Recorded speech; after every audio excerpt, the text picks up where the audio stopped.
Hello! Today we will be making a meat shake for cats. You will need a smoothie blender, a packet of stir-fry chicken breast, affordable at $5 to $7 a pack, a squeeze gear snacker or some sort of similar squeezable receptacle, a medium-sized boiling pot, some homemade mashed potatoes. I made mine the night beforehand and you're going to want about a cup's worth. Biodigest, a Canadian-made pet probiotic and vitamin. Some filtered water. I use filters that specify that they cut out lead in my Brita jug. Plain yogurt. I use Greek because of the thicker consistency. And finally, a food processor. The first thing that we are going to do is add the chicken to the boiling pot. Then you're going to add just enough water to fully cover the chicken.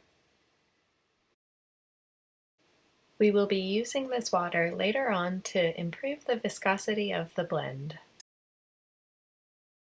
Once the chicken is fully covered, turn the heat up to high.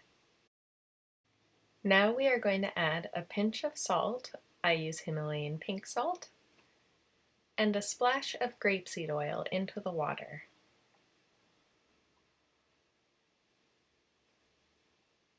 We're going to want to bring the water to a boil and eventually lower it to simmer once it's come to a rapid boil. Once we lower the heat to simmer, leave it on until the meat is fully cooked through or is no longer pink. This will take approximately 10 to 12 minutes. To double check that the chicken is fully cooked, using a slotted spoon, remove the biggest piece from the water and place it onto a cutting board. Cut that in half, and if it's white all the way through, it is done, but if it's still a little pink, put it back in the water for a few more minutes. When you are sure that the chicken has been fully cooked, remove it from the heat. Then using a slotted spoon, transfer the cooked chicken onto a cutting board. Set the rest of the chicken water aside to cool.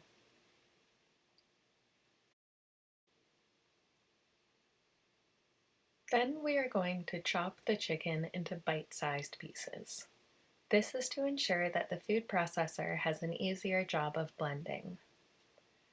Once all of the pieces are small enough, add them to the food processor well. It also helps if your knives are a little bit sharper than mine. Because of the boiled texture, it can be a little bit tough to chop. Just be patient with it.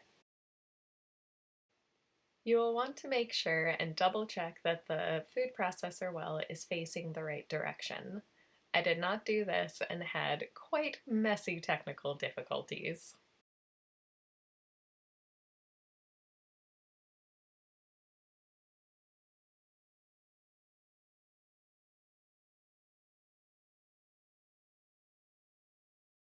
Next, we will be adding in the rest of the ingredients to the mixture, including the mashed potatoes, the probiotic, and yogurt.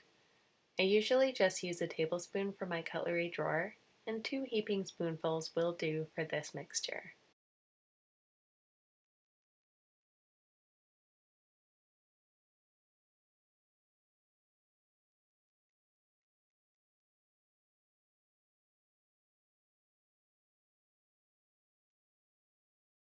Next up, we're going to be adding the mashed potatoes. It's going to be about a cup's worth. Make sure to evenly disperse it throughout the food processor as well. After that's done, we're going to grab our Biodigest, the pet safe probiotic, and we're going to use 2 leveled scoops for this mixture. Additionally, you can add some pet safe CBD oil to the mixture. I personally use the CBD isolate blended into MCT oil. I've found that throughout the years this has been the most beneficial to the most of my cats.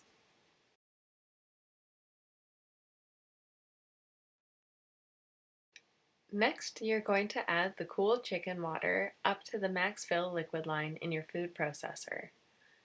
Every food processor has a max fill line for the liquid, so just double check where yours is. You should still have some liquid left over, so set it aside at this point. We're going to add the lid and blend until a smooth paste. This is where I had my technical difficulties. A few moments later, and now we get to blend it to a smooth paste. I normally just use the pulse button, but you can use the blend button as well.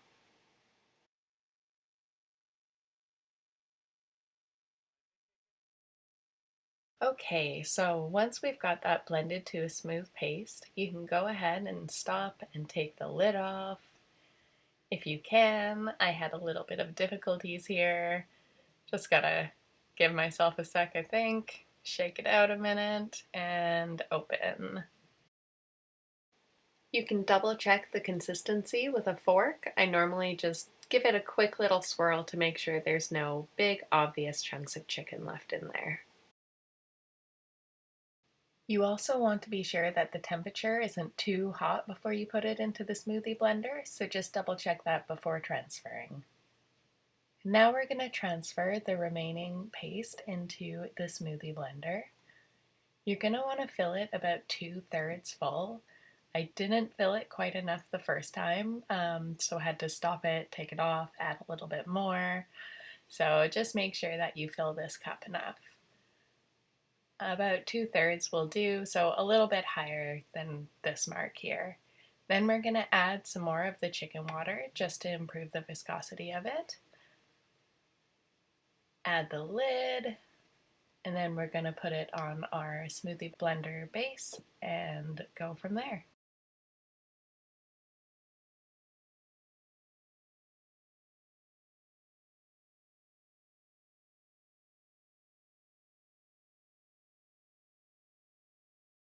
Once you've filled your smoothie cup enough, you're going to add it to the base. All of them have little symbols on them to show you where to match them up. Yeah, I'm bad at following those instructions, but you get the gist of it. Now you're going to want to blend it until it's fully smooth. This is where I didn't add quite enough, had to stop, add more. Here we go. I find that gently tilting the smoothie blender will help get all of the little chunks out, but just be very careful when you're doing it.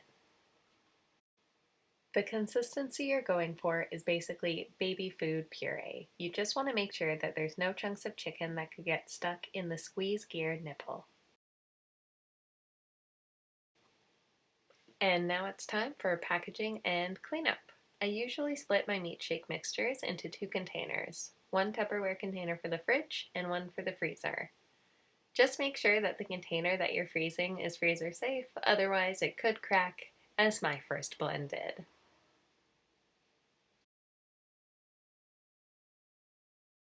Now from one of the containers, you can fill up your Snacker squeeze tube.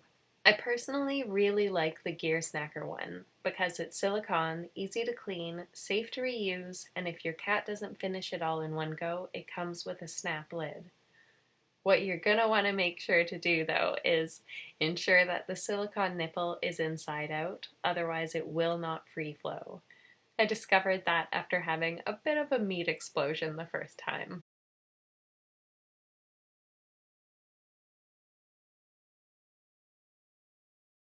Luckily, even though it can be quite messy, it is very easy to clean up with just soap and water.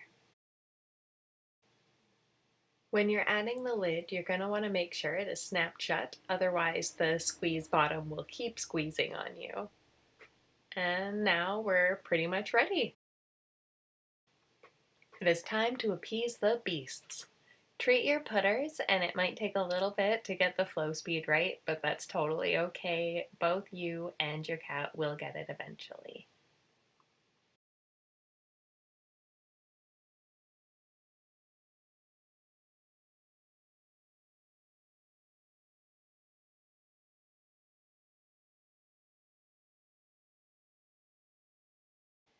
Alternatively, if your cat isn't a fan of having it squeezed out for them, like my big boy Clue here, you can just scoop some into their food dish or container and they will lap it right up, as you can see.